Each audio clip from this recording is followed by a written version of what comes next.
It's Tuesday, June 29th, and the time for your Barbados Today morning news update. The Education Minister cautions the country's largest teachers' trade union against attempting to use a recent COVID-19 case at the Ann Hill School to create panic in the wider society. In an interview on Monday, Minister Santia Bradshaw admitted that parents received no official word on the magnitude of Friday's emergency. She, however, maintained that the information provided to teachers and parents was consistent with what was received from the Ministry of Health. Ministry of Health discovers a case, the Ministry of Health does the assessment and the contact tracing and informs the Ministry of Education how to advise principal, parents, teachers, staff. There's no other protocol that I can follow. If they say there's a problem, we respond. If they say just hold on a second, we have to continue the investigation, we're not quite sure, we will have to obviously wait until we hear from them. But I can't close schools when there's no guidance from the Ministry of Health as to how we proceed.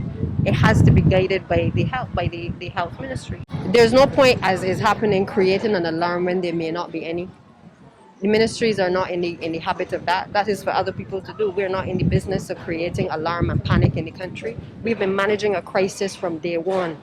So those who are not capable of managing a crisis need to basically take it elsewhere, but I don't have time for that. Chief Medical Officer Dr. Kenneth George, whose department also came under scrutiny from the Barbados Union of Teachers, also admitted to some breakdown in communication along the way.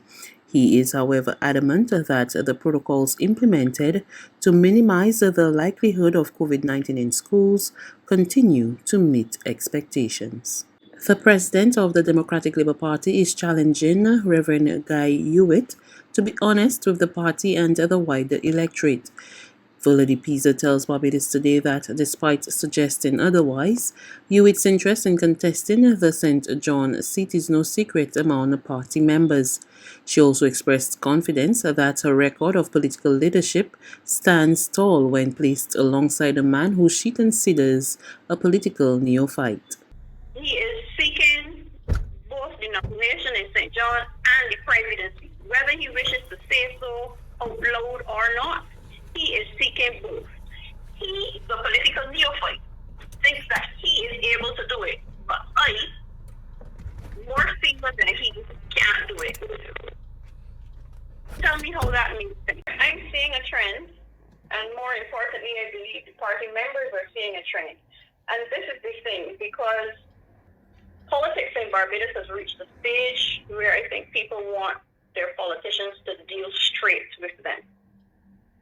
They don't want empty rhetoric. They don't want wool pulled over their eyes. They want the straight truth, whether it is unpalatable or not. Some 13 employees are in danger of having their unfair dismissal claims thrown out by the Employment Rights Tribunal. Chairman of the tribunal, retired Court of Appeal Justice Christopher Blackman, tells Barbados Today the claims will be declared abandoned unless the claimants file requested documents by 3:30 p.m. on Wednesday. Emmanuel Joseph reports. In addition to what he posted in a public notice entitled Employment Rights Tribunal Abandoned Claims, Justice Blackman said he had written to the claimants over and over again. He said the claims would be deemed abandoned and therefore dismissed if the claimants don't file the requested documents by the Wednesday deadline. The tribunal chairman revealed that he will publish another notice for the year 2015 when the tribunal panel is reappointed in mid-August. In his first notice, the retired High Court judge told the claimants if they intended to file the requested documents, they must deliver a copy of each one to the respondent employers. Justice Blackman again warned the claimants if they fail to comply with the notice, their cases will be dismissed for having refused to give evidence. Among the cases listed on the abandoned claims notice is one in which opposition legislator and head of the Unity Trade Union, Senator Caswell Franklin, was representing an employee of the Crane Residential Resort and Residences.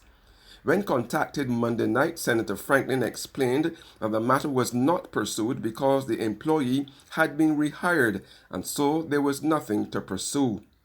The other cases include employees from the Nation Publishing Company, Island Inn Hotel, Arthur Construction Inc., Jose y Jose Liquid and Solid Waste Management, Price Mart Inc., and Standard Distribution and Sales Barbados Limited.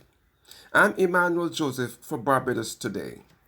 The president of the Barbados Alliance to End Homelessness has given government the thumbs up for its creation of a new Department of Family and Children Services to replace the Welfare Department.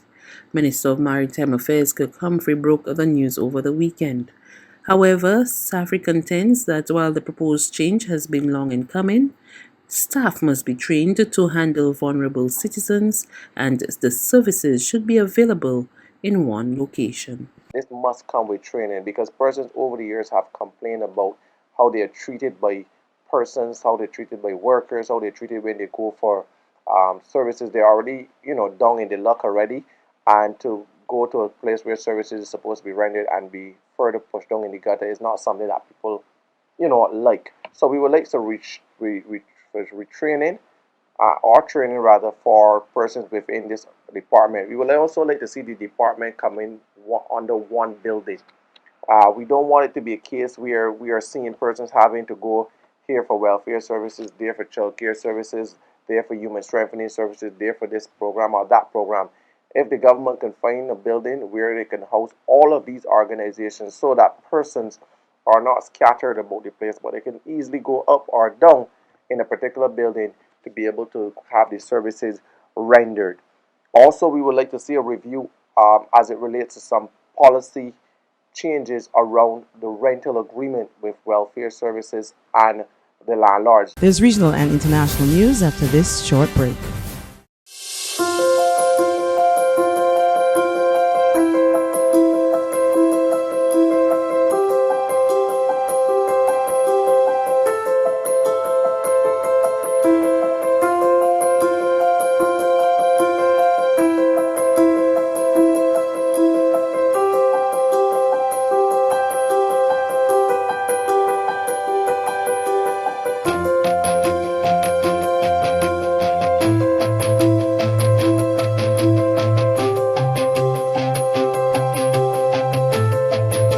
Barbados Today, news you can trust.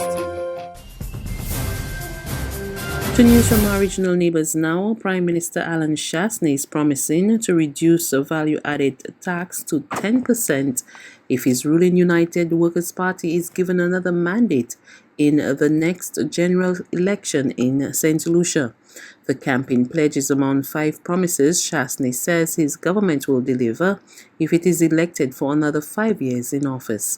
More in this report from HTS News Force. These are 5 things that we will deliver to you with 5 more years of United Workers' Party. That's it.